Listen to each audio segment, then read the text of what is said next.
Hello, I'm Johnny C. Taylor Jr., President and CEO of SHRM, the Society for Human Resource Management. Today, we are launching a dynamic conversation series focused on inspiring, empowering, and equipping HR leaders and other business leaders to navigate these tough and trying times and, frankly, to drive economic recovery. Together Forward Conversations is a four-part series of thought-provoking conversations that will give you the best thought leaders in the industry, straight from SHRM's acclaimed Speakers Bureau.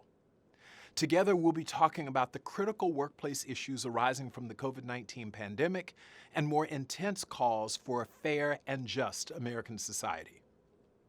Our nation is resilient, and so are businesses.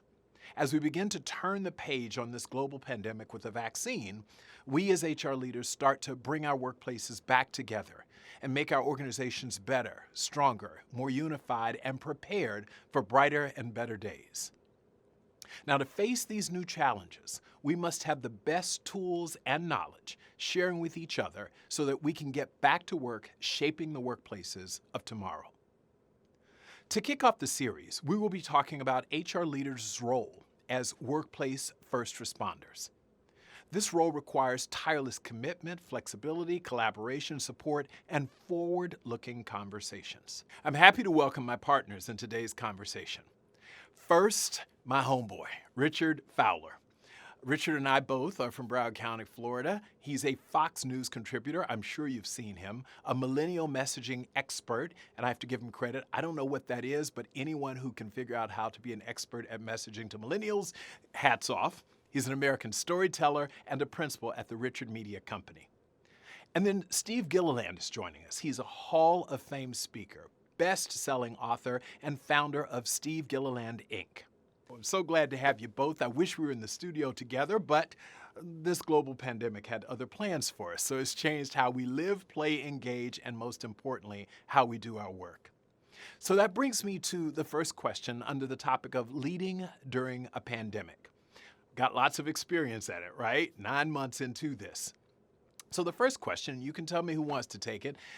Despite what we've heard from big tech, only a few workplaces are going fully virtual. Most are adopting a hybrid model, with some people working at home part-time or full-time, while the rest are together physically. Now, in this type of working environment, how can HR leaders recreate the idea factories and workplace culture that enables an inclusive workforce to thrive? Well, thanks for having me, Johnny. And Steve, it's good to be with you as well. I think that's such a really good question, right? And I think as we sort of get to this sort of third phase of the pandemic, which is as we see the numbers tick up, we also know that a vaccine is in distribution. A lot of managers are trying to figure out, how do we make the workplace more collaborative when we used to have everybody in the office and we could sort of gather around the table and talk through ideas. And I think it's really about understanding that people bring their whole selves to work. And when you're working from home, or you have some folks working remotely, they're bringing more than their whole selves, because they're coming to you from their homes. So how do you incorporate that into these conversations? How do you create maximum flexibility across the board to allow workers to engage in the sort of ideal factories that you talk about, while also understanding that some of them might have responsibilities with virtual schooling with their children. They might have an elderly parent in the home that might make it harder for them to get back to the office right away. So it's really just considering the whole person and what they bring to your work environment and how you make adjustments to accommodate them. Dealing that we're all sort of adjusting in this very interesting time period that the country and the world is in. As a follow-up, Richard, this is something I really want you to speak to a little bit, and that is this idea that the media, frankly, would lead you to believe that everyone's working remotely. And we know that somewhere between 40 and 55% of the American workforce never had the luxury of working remotely. It's easy to think about, the headlines being everyone's working remotely, but we know that when you go to your Walmart store, 1.5 million employees, they're one of our corporate members, right? So they're saying, my employees didn't have the luxury of working remotely if you wanted to walk into a Walmart store. We look at pharmacies. We look at, you might order food to be delivered to your home, but that means someone had to deliver it to your home. We look at the men and the women who are at UPS and FedEx. There are a lot of Americans working and who've worked every day through this process. What would you say to them? Because the headline would suggest that they're in the minority, and the fact of the matter is a lot of people had to continue working. Right. I think that's such a good point, John. And I think it speaks to my previous argument, which is why what business leaders should be doing and HR managers should be doing is really having robust, frank conversations with their workers, right? And with their workforce, because you are absolutely correct. The UPS delivery person or the FedEx delivery person or the cashier at the Walmart, they've been at work every day. But what's happening at home for them in a lot of cases is that their children are at home in virtual school. So they're trying to do this juggling act of balancing it all. And where HR managers and business leaders can be very effective is by saying, how can we be helpful to you? What type of flexibility can we give you to make your life a little bit easier? So when you come to work, you bring that joy, you bring that inspiration, you bring that innovation in with you every day to the workplace. And I think a lot of them, that doesn't exist in a world where you're not communicating with them and they're dealing with so much change happening at home.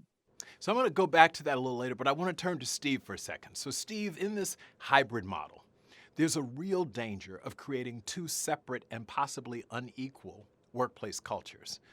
What are some strategies to overcome that and instill equity and inclusion in the workplace? And I want to say, forever, whenever I've spent my years going to talk with affinity groups or employee groups who talk about, why women don't have the sorts of opportunities to climb the corporate ladder as men, or why African Americans don't, underrepresented minorities, particularly in leadership roles. One of the things they complain about is not having access, face time, time to build relationships, one-on-one relationships with other executives.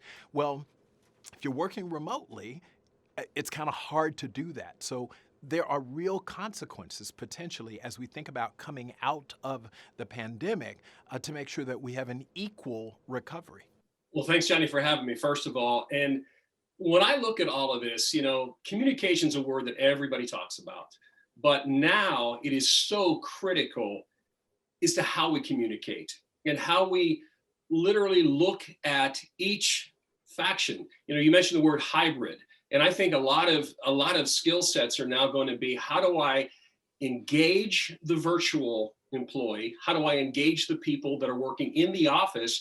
And then how do I bring them all together? I mean, I call that a wondrous entanglement, if not a little bit of a challenge. But I think one of the things that I have experienced myself, and one of the things that I've always said to leaders, even before all of this, is sometimes you need to look at smaller. And what I mean by that is sometimes the teams you put together to accomplish something need to be a little bit downsized. Have more teams, just have them smaller so they can be more focused.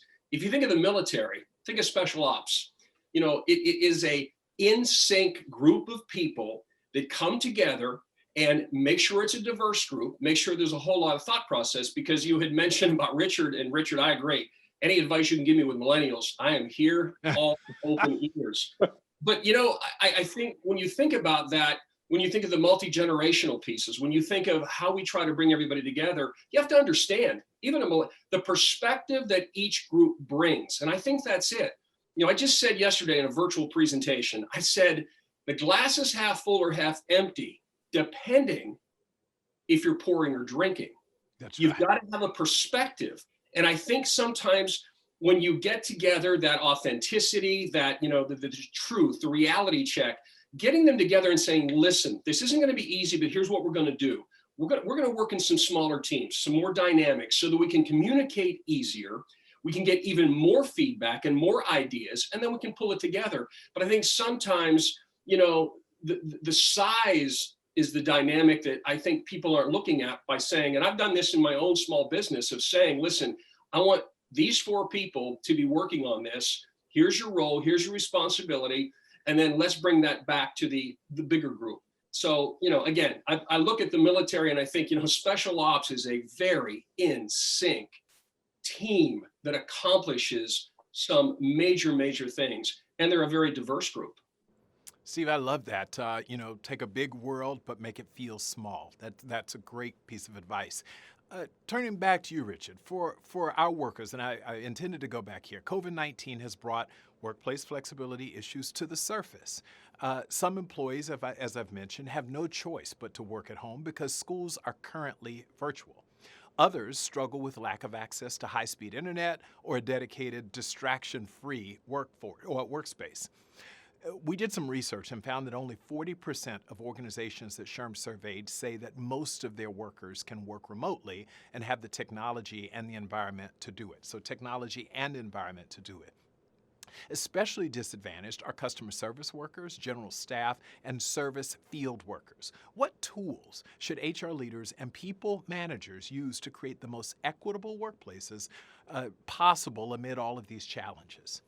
I think that's such a really good question. I think for me, it starts with the word trust. Can you build trust with the team that you have, right? And when I say that, think about it this way, right? If you have a customer service person, so it might be a 1-800 number that they call into, and the other end is one of your employees who is a customer service individual, and their job is to sit and man this desk from one time to the next time. Engage with them about what their needs are. Find out what their children's schedules are, just so you are engaged in the process, you know what type of demands they have on their life in this new pandemic world that we live in, and make those adjustments to make their life a little bit easier. If you do that, just that one step of building trust and saying, I'm here with you, I want to work with you, is the first step in building a long-lasting relationship between you and that employee. And they're going to bring their best selves to work because they feel like they're getting the best out of you.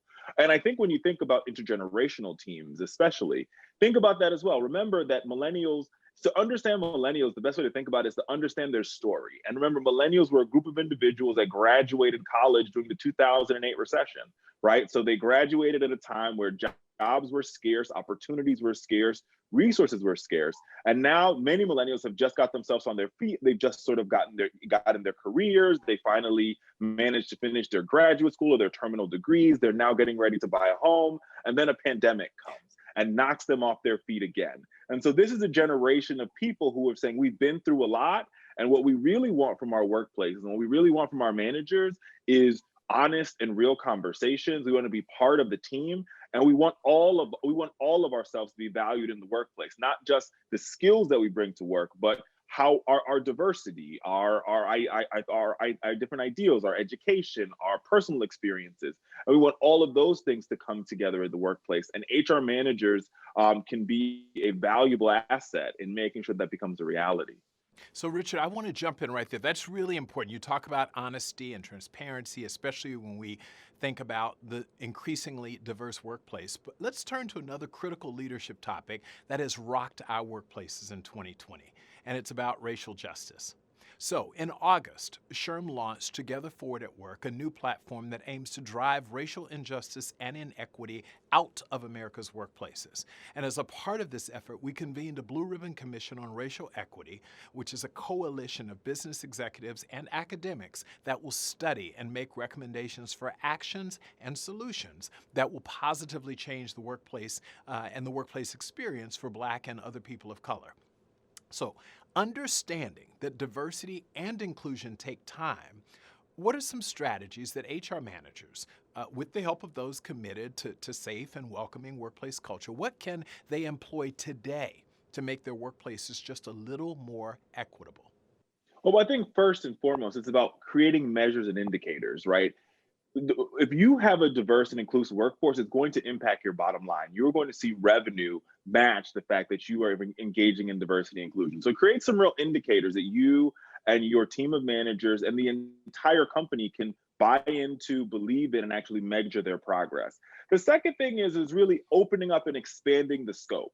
Talk to everybody in your workplace. Have a real conversation about the issues that are facing them in their lives. Be honest, be open, don't be afraid of the tough conversation. The tough conversation at the beginning will bring trust on the end and will also create buy-in. And I think the third and the most important thing is market to those that are ignored, right? And both in who your customers are, but as well as who you're hiring. So when you think about how you make your hiring practices, where do you normally post your jobs? Are you only posting on one particular website or another? Is there other things you can go to? Can you make a partnership with a historically Black college or university or with a community college to bring in new individuals into your workforce? And also use the people that you have in your workforce as an asset. Talk to the people on your team. Talk to the folks who you already hired and ask them what they want to see out the company, and try to create real measurable, but more importantly than anything is creating real indicators and making sure they're measurable, making sure they're attainable, and making sure that everybody in the company buys into them. If that happens, it's the beginning of what could be a very much more diverse and inclusive workforce, which will have a direct impact on how folks see you in the marketplace. And I mean, don't take my word for it. Just look at all the companies that have really made the effort on diversity inclusion. And if you look at their stock tickers today, you'll see that most of their stock tickers are through the roof, right? Because they said we're going to make an active effort. And as a result of that, they've actually expanded and created new marketplaces for themselves because people see them as forward-thinking companies. Well, so Steve, I want you to follow up on this. Diversity should never be the final goal, right? I say this often. We're going to be more diverse just because America's K through 12 public school systems are majority minority. So diversity is coming. But it's about the outcome of efforts to cast a wide net, as Richard just pointed out, for talent and to value the unique experiences and skills each individual brings. How can business leaders better diversify their workforce? Where should they look? What pipeline should they create? And are there any partnerships that can be built? Well, you know, and Richard makes a great point, Johnny. I think you have to go beyond the scope of where you're at right now. You have to be open to all possibilities. And I think sometimes we just get so narrowly focused that we don't realize that there's this whole pool of talent out there. And yet it's like we're in this singular vision of like, okay, this is what I want and here's where I'm going to go. No, you mentioned the words action and solution, Johnny. You said actions and solutions. You know, I was taught early in my life, make sure that your actions match your beliefs. And there are a lot of companies and organizations that say, well, we believe this and we want this, but I don't see an action plan sometimes. I don't see an action plan, and I certainly don't see solutions. So, you know, for me, one of the things is cast that net wide, make sure that you're using all the resources. And I'm going to bring back a word that I've already used, and that's perspective. You know, a diverse workforce and diverse talent literally opens up a world of possibilities. There are things that are out there, you know, and one of the things post-COVID-19 that you have to do is it's about creating a new process. It's about finding a future that doesn't even exist. And I think that's the thing. There is a future out there that right now doesn't exist, but if you go after the right talent, broad talent, diverse talent, that world is going to surprise you. And as we've all said already, there's just so much for us to do. But Johnny, I'm going to repeat it again.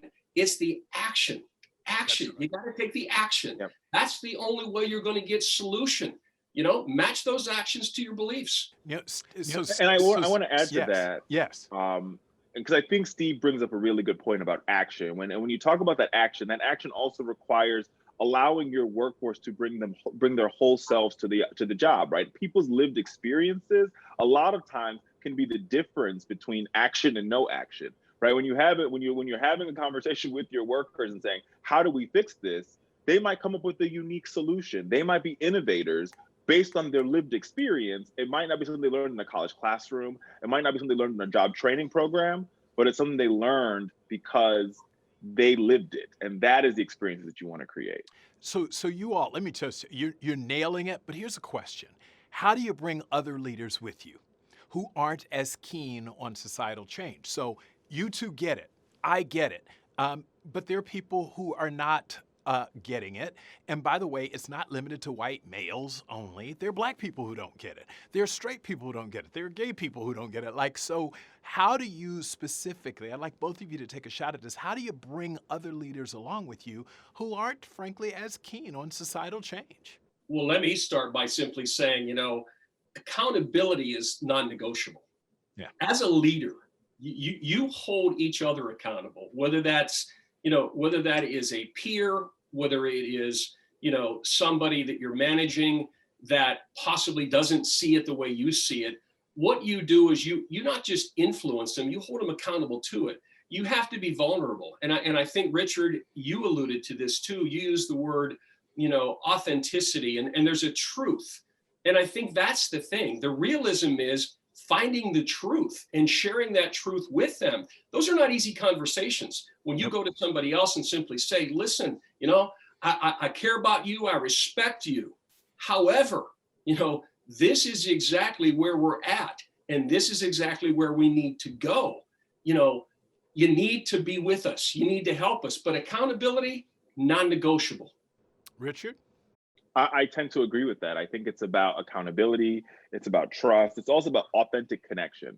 And I think so many times in the workplace, with so much happening for managers, they don't take the little time out of their day to make the authentic connection with their workers, no matter the color of their skin, the content of their character, their creed, or their citizenship status. And I think it's really important, especially as we sort of turn the curve on this pandemic and we return to what the new world will look like, that employers really take the moment out to make the authentic connection with their workforce, engage them in a real conversation, learn about their lived experiences, and use those type of conversations to gear how you make business decisions, right?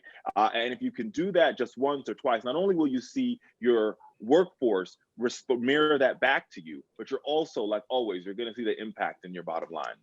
So I'm going to wrap up now, but I really want to thank you all for joining me today for this Forward Together conversation. And it's mostly because we can't make the progress that all of us think we should make, know that the country must make, if we don't start having conversations. We've got to stop vilifying one group versus another. We've got to stop assuming that we are better, higher level thinkers, more socially responsible than other people, because we all have our biases, right? Every one of us.